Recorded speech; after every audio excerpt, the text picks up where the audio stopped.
వీసెంట్ ప్రేక్షకులందరికీ హాయ్. ఈ రోజు స్పెషల్ ప్రోగ్రామ్ లో సీతక్క బయోగ్రఫీ తెలుసుకుందాం.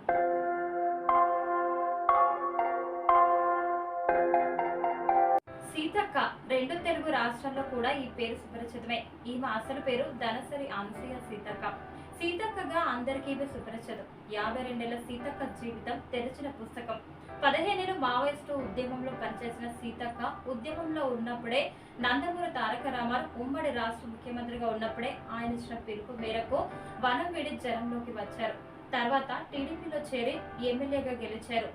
కాంగ్రెస్ లో 2 సార్లు ఎమ్మెల్యే అయ్యారు. ప్రస్తుతం తెలంగాణలో కాంగ్రెస్ ప్రభుత్వంలో పంచాయతీరాజ్ శాఖ మంత్రిగా నియమితులయ్యారు.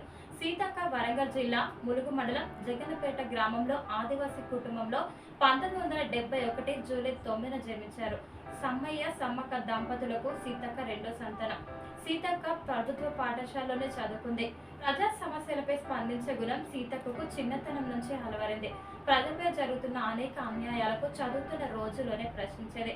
తదనంతర కాలంలో ఆదివాసులపై జరుగుతున్న దౌర్జన్యాలకు రగిలిపోయి పోరాటం చేయాలనే ఉద్దేశంతో 1988లో నక్సల్ పార్టీలో చేరారు.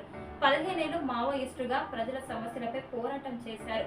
ఉద్యమంలో ఉన్నప్పుడే తన బావ శ్రీరామ్ను పెళ్లి చేసుకుని తన పేరును సీతక్కగా మార్చుకున్నారు. దశాబ్దన్నర పాటు మావోయిస్టు ఉద్యమంలో పనిచేసిన సీతక్కకు ఒక కొడుకు భర్త శ్రీరామ్ మరణించారు. ఈ క్రమంలో 1994 ముఖ్యమంత్రి అయిన నందమూరి తారక రామారావు గారు మావోయిస్టులు జనజీవన స్రవంతిలో కలవాలని పిలుపునిచ్చారు. 1997లో జనజీవన స్రవంతిలో కలిసిపోయే మావోయిస్టులకు ప్రశాంతమైన జీవితాన్ని గడపడానికి ప్రభుత్వం అనేక అవకాశాలు కల్పిస్తుందని చెప్పారు. దీంతో సీతక్క అడవి బాట వీడారు. పోలీసులకు లొంగిపోయారు. జనజీవన స్రవంతిలో కలిసిన సీతక్క 2001లో హైదరాబాద్ లో LLB చదివారు. చట్టం అధ్యయనం చేసిన తర్వాతే ఆమెకు ప్రజా విధానం పాలనపై ఆసక్తి ఏర్పడింది. న్యాయశాస్త్రంలో పట్టా పొందిన సీతక్క PhD కూడా చేశారు. సీతక్క సామాజిక సేవలో చురుగ్గా ఉండే స్థానిక నాయకురాలిగా గుర్తింపు తెచ్చుకున్నారు. సీతక్క ప్రజాసేవను గుర్తించిన అప్పటి సీఎం నారా చంద్రబాబు నాయుడు రాజకీయాల్లోకి ఆహ్వానించారు. దీంతో టీడీపీలో చేరారు సీతక్క. రాజకీయాల్లో ఉంటూ తన చదువును కొనసాగించారు సీతక్క. 2022లో పొలిటికల్ సైన్స్ సబ్జెక్టులో PhD పట్టా అందుకున్నారు. 2004 ఎన్నికల్లో పోటీ చేసిన సీతక్క 2004లో ములుగు నుంచి పోటీ చేసి ఓడిపోయారు. 2009లో మళ్లీ టీడీపీ తరపున పోటీ చేసి విజయం సాధించారు. ఎమ్మెల్యేగా తొలిసారి అసెంబ్లీలో అడుగు పెట్టారు.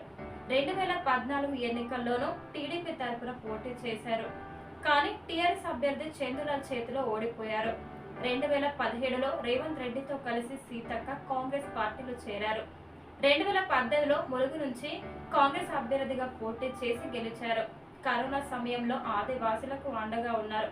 2019 చివరిలో వచ్చిన కరోనా సమయంలో సీతక్క మారుమూల పల్లెకు కూడా వెళ్లి ఆహార పదార్థాలు ఇచ్చేవారు.